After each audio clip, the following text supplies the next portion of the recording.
নমস্কাৰ মই সেবিকা আপোনালোক সকলোকে ইটস মি সেবিকা স্বাগতম জনাইছো আৰু আজিৰ ভিডিঅ'টিত মই আপোনালোকৰ ওচৰত অইলি স্কিনৰ বাবে এটি ঘৰুৱা ফেস পেক লৈ আহিছো গতিকে বলকচোন ভিডিঅ'টি আৰম্ভ কৰো সাধাৰণতে অইলি স্কিনৰ সমস্যা গৰমৰ দিনত হোৱা দেখা যায় আৰু আমাৰ মুখমণ্ডলত কপাল এইখিনি আৰু এই তলত পিম্পলছ হোৱা বেছিকৈ দেখা যায় যিহেতু এইখিনি ঠাইতে অইল বেছিকৈ হয় আৰু যেতিয়া আমি কৰবালে উলাই যাওঁ তেতিয়া বিভিন্ন ধৰণৰ প্ৰদূষণৰ কাৰণে ধূলি বালিসমূহ অইলি স্কিন হোৱাৰ বাবে আমাৰ মুখমণ্ডলত লাগে আৰু আমাৰ মুখমণ্ডলত থকা সৰু সৰু ছিদ্ৰসমূহত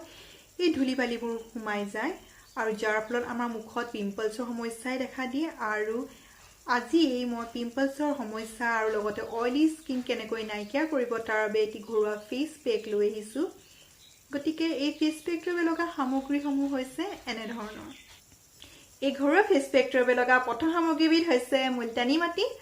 মুলতানী মাটি আমাৰ মুখমণ্ডলত লগালে আমাৰ মুখত থকা অইলসমূহ শুকুৱাত সহায় কৰাৰ উপৰিও হালমন শুকুৱাটো সহায় কৰে এই মুলতানী মাটি মুখত লগালে আমাৰ মুখখন হেলদি আৰু উজ্জ্বল কৰাত সহায় কৰে আৰু এই মুলতানী মাটি নিয়মীয়া প্ৰয়োগে বয়সৰ লগে লগে হোৱা বয়সৰ ছাপ নাইকিয়া কৰে মুখৰ দাগ নাইকিয়া কৰে লগতে এই মুলতানী মাটিত প্ৰচুৰ পৰিমাণে মেগনেছিয়াম ক্লোৰাইড থাকে যিয়ে প্ৰাকৃতিক ক্লিনজাৰৰ কাম কৰে আৰু এই মুলতানী মাটি লগালে আমাৰ মুখখনৰ ৰক্ত সঞ্চালনৰ সহায় কৰে দ্বিতীয়তে লগা সামগ্ৰীবিধ হৈছে এলোভেৰা আমাৰ স্কিনখনৰ পিম্পলছ ৰিমুভ কৰাৰ লগতে অইলি স্কিনৰ সকলো সমস্যা নাইকিয়া কৰে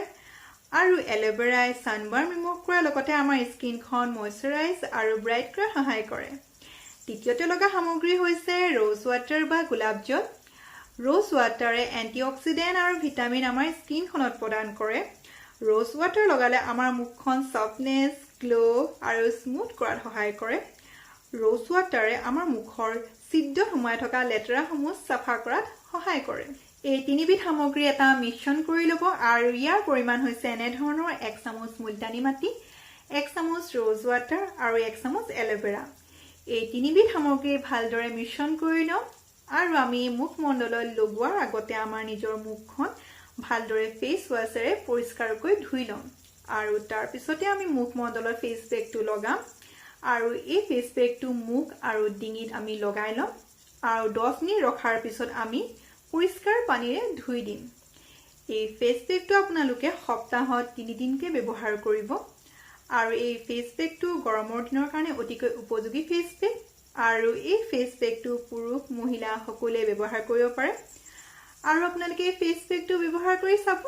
আৰু কমেন্টত জনাব কেনে পালে এয়া হৈছে মোৰ আজিৰ ভিডিঅ' আশা কৰোঁ আপোনালোকে ভিডিঅ'টো চাই ভাল পাইছে যদিহে ভাল পাইছে তেনেহলে মোৰ ভিডিঅ'টো লাইক কৰিব নাপাহৰিব আৰু মোৰ চেনেলটো সাবস্ক্ৰাইব কৰি দিব আকৌ লগ পাম মোৰ পৰৱৰ্তী ভিডিঅ' তেতিয়ালৈ আহিছো বাই বাই টেক কেয়াৰ